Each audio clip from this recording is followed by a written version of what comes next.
दूसरा राजाओं की पुस्तक उसका 5 अध्याय, सेकंड किंग उसका 5 चैप्टर, उसकी 1 से लेकर हमने 5 आयत तक पढ़ना है, 1 से 5 तक।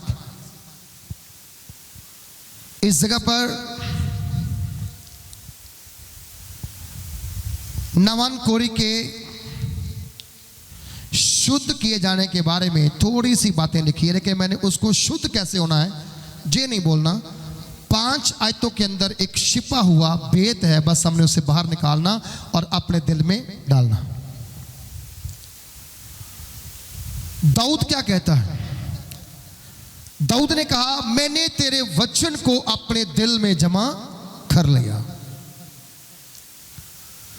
ताकि तेरे विरुद्ध पाप ना करूं। वचन सुनने से, वचन मानने से, वचन पूरा करने से आप कोई गुनाह में नहीं पड़ते, आप कोई पाप में नहीं पड़ते, क्योंकि वचन दोधारी तलवार है जो आपको एक साइड से नहीं, आपको दोनों साइडों से काट के छांट के सीधा खड़ा करती है। वचन एक हथौड़ा है, अगर कोई पाप का कील आपकी लाइफ में है तो वो उसको खोद करके बाहर निकालने के लिए भी है, और अगर कोई ऐसी समस्या, कोई ऐसा गुनाह आपकी लाइफ में है तो हथौड़ा मार मार के वो उस पाप को चकनाचूर करके बाहर भी निकाल सकता है। इसलिए दाऊद ने कहा कि मैंने तेरे वचन को अपने दिल में क्या किया है? जमा कर लिया। परमेश्वर के वचन को अपने दिल में जमा करना, उसके बाद आप देखना परमेश्वर आपकी जीवन में, आपकी लाइफ में बहुतायत से आपको ऊंचाइयों पर लेके जाना चाहता है। 5 की 1 में कहा, आराम के राजा का नामान नामक सेनापति अपने स्वामी की दृष्टि में बड़ा और प्रतिष्ठित पुरुष था, क्योंकि यहोवा ने उसके द्वारा अरामियों को विजय किया था। आराम के राजा का एक सेनापति था जिसका नाम नामान था। नामान के बारे में कहा गया कि वो एक योद्धा है, एक शूरवीर है, और वो अपने राजा की नजर में, स्वामी की नजर में बड़ा आदर के योग्य है और एक बड़ा व्यक्ति है, ऊंचा व्यक्ति है, ऐसा व्यक्ति जो परमेश्वर का भय मानने वाला है और अपने राजा के सन्मुख ईमानदारी के साथ अपनी देश के लिए, अपने शहर के लिए, अपने राजा के लिए लड़ता है और लड़ाई जीत के वापस आता है। कहता है क्योंकि यहोवा ने उसके द्वारा, यहोवा उसके साथ था और वो हर लड़ाई को जिसमें जाता था वो जीत के वापस आता था। और कहता है कि वह शूरवीर था परंतु कोढ़ी था। है कौन था वो? शूरवीर, परंतु था कौन? कोढ़ी। अब इतना सुंदर बंदा, इतना अच्छा बंदा, इतना ताकतवर बंदा, उसके जिस्म में एक रोग है, उसकी चमड़ी के ऊपर एक कोढ़ पड़ा हुआ है, जो कोढ़ उसको बार बार शर्मिंदगी का सामना करने के लिए मौका देता है।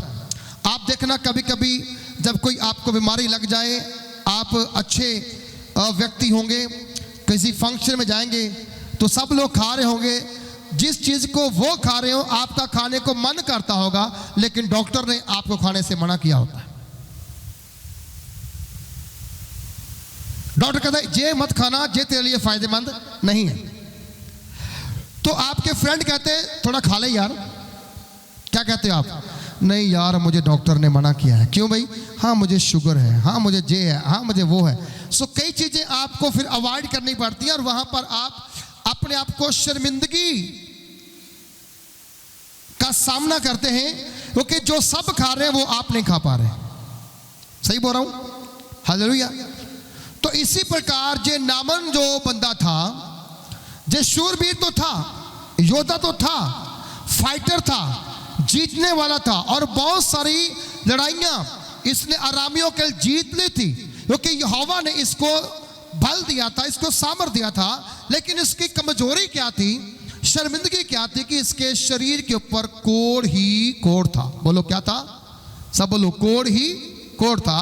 और जब इसके शरीर पे कोढ़ था, तो कोढ़ होने के कारण जे कई बार अपने आप के कपड़ों को भी किसी के सामने उतारने से डरता था कि लोग मेरा मजाक ना उड़ाएं, लोग मुझे देख करके घृणा ना करें। कई लोग ऐसा ना, कई बार हमें ऐसे घरों में जाना पड़ता है जहां पर मक्खियों का ढेर होता है, और वहां से पानी पीना पड़ता है, चाय पीना पड़ता है। हम पीते हैं बड़ी खुशी के साथ। अगर कोई नया बंदा जाएगा ना तो वो मुंह मोड़ेगा, क्योंकि उसे क्या है, वहां से घृणा आ रही है। सुनिए, बाइबल के अंदर प्रभु यीशु ने कहा, जिस घर में जाओ उसी घर में ठहरो, जो वो तुम्हें खाने को दें तुम वही खाओ। समझा रही? जिस घर में जाओ वहीं ठहरो, जो तुम्हें वो खाने को दे वही तुम खाओ। जैसे मैंने बोला, सनी कहता खाना खाओ, मैंने बोला तब खाऊंगा जब तुम कोर्ट केस जीत जाओगे।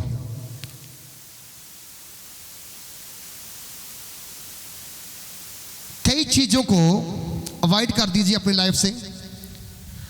जहां गए वहीं बैठ जाओ, ऐसा मत करना।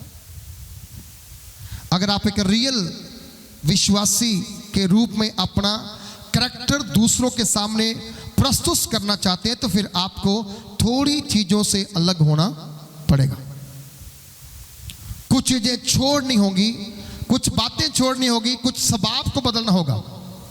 कई बार हमारा स्वभाव नहीं बदलता, वो भी एक शर्मिंदगी है। हम अपने स्वभाव के कारण कई बार लज्जा का सामना करते हैं। हमें वहां पर एकदम से कोई बात बोल दी, एकदम से कोई बात कह दी और दूसरों को पसंद नहीं आई, फिर वो बंदा हमें कहते यार मुझे तेरी बात पसंद नहीं, हम थोड़ा सा फिर अपने आप को शर्मिंदा महसूस करते हैं। इसलिए जब भी आप अपना मुंह खोलें, वो शब्द का इस्तेमाल करें जिससे किसी की भलाई हो। वो शब्द का इस्तेमाल ना करें जिसका असर किसी के ऊपर बुरा पड़े। प्रभावशाली शब्दों का इस्तेमाल करेंगे तो आप भी प्रभावशाली व्यक्ति ही कहलाएंगे। अगर आप नकारात्मक शब्दों को बोलेंगे तो लोग कहेंगे जो बंदा नेगेटिव है, ऑलवेज नेगेटिव बातें करता है। नमन कोड़ी को कोढ़ था, जे उसे मालूम था और उसकी पत्नी को भी मालूम था। शायद कोई और नहीं जानता कि वो सारे कपड़े पहन के ही रखता था, घर में ही चेंज करता, घर में ही उतारता था। अब क्या हुआ, जब वो लड़ाई लड़ने के लिए गए और लड़ाई जीत करके आए, तो अरामी लोग दल बांधकर इज़राइल के देश में जाकर वहां से एक छोटी बच्ची को, इज़राइल के देश में से एक छोटी सी बेटी को वो गुलाम बना करके उठा करके ले आए। क्या करे, वो नमन कोड़ी की जो वाइफ है उसकी हेल्पर बने, उसकी मददगार बने, उसका सहारा बने। 2 मिनट का, अरामी लोग दल बांधकर इस्राएल के देश में जाकर वहां से एक छोटी लड़की बंदी बनाकर ले आए और वह नामन की पत्नी की सेवा करती थी, सहायक बन गई। उसने अपने स्वामन से कहा, यदि मेरा स्वामी सोमरोन के भविष्यवक्ता के पास जाए, सोमरोन के भविष्यवक्ता के पास जाए। अब सुनिए, शायद के बारे में बात की, क्या की, चंगाई के बारे में बात की। अब सुनो, क्या चंगाई, कोढ़ से चंगाई। बाइबल कहती है कि उस लड़की ने अपने अपनी मालकिन से कहा, यदि मेरा स्वामी सोम रोम के भविष्यवक्ता, वहां कौन सा भविष्यवक्ता है? अलीसा। बोलो कौन है वहां पर? अलीसा। अलीसा पर क्या है? परमेश्वर के दास एलिया का डबल अनॉइंटिंग। क्या है डबल? किसका? एलिया का। अच्छा, एलिया के पास जो अनॉइंटिंग था उसका डबल भाग किसके ऊपर है? अलीसा के ऊपर। जो काम एलिया ने किए थे उससे कहीं ज्यादा काम अच्छे किसने किए थे? बोलो, अलीसा ने काम किए। ओके, डबल मसा था। कहते एक एक होता है, 2 11 हो जाते हैं। तो वचन कहता है कि जब ये बात बोली गई कि अगर जे वहां जाते तो क्या होगा, तो क्या ही अच्छा होता, क्योंकि वह उसको कोढ़ से चंगा कर देता। सब बोलो क्या कर देता? कोढ़ से चंगा कर देता। कौन? अलीशा। सब बोलो कौन? सब बोलो कौन? बोलो कौन? अलीशा नहीं, अलीशा के ऊपर जो खुदा का मसहा था वो उसे चंगा करता। ये एक गवाही दी उसने, एक टेस्टमनी दी उसने। आज कितने लोग जहां पर हैं जो अपने चर्च की गवाही को बाहर शेयर करते हैं, ना मात्र लोग होंगे। इसीलिए हम 300 400 के बीच में हैं, 1000 में नहीं पहुंच पाते, क्योंकि हम टेस्टमनी देने में बहुत कमजोर हैं। हम दूसरों की टेस्टमनी शेयर करेंगे, हम दूसरों के स्टेटस शेयर करेंगे, हम दूसरों की पिक्चर्स शेयर करेंगे। हम अपने चर्च जहां से ब्लेस होते हैं वहां की पिक्चर्स को स्टेटस में नहीं डालते, क्योंकि हमें शर्म आती है, हमें दुख, हमें शर्मिंदगी आती है। आप आशीष जहां से पाओ, बरकत जहां से पाओ, छुटकारा जहां से पाओ, और गवाही किसी और की दो, क्या परमेश्वर आपकी ईमानदारी को फल लगाएगा? नहीं। बाइबल कहती है अलीसा को ये लड़की जानती थी, शायद इसके घर में या इसके परिवार में कोई मिरेकल हुआ होगा, इसने अलीसा की टेस्टमनी दी। बोलो क्या दी इसने? सब बोलो क्या दी? अलीसा की। बोलिए क्या दी? अलीसा की टेस्टमनी। क्यों दी? क्योंकि अलीसा के पास सामर्थ था, अलीसा के पास ताकत थी, अलीसा के पास चमत्कार करने का अनॉइंटिंग था। और वो लड़की जानती थी अगर नामन वहां जाएगा तो अलीसा उसे कोढ़ से चंगा करेगा। आप सब कितने लोग जहां पर बैठे हुए हैं जिनकी लाइफ में चमत्कार हुए, छुटकारे हुए हैं, आपकी टेस्टमनी रिकॉर्ड है, यूट्यूब पे है, फेसबुक पे है, डाटा कंप्यूटर में सेव है। क्या कभी आपने किसी को बोला आओ मैं तुम्हें जा चर्च में लेके चलता हूं?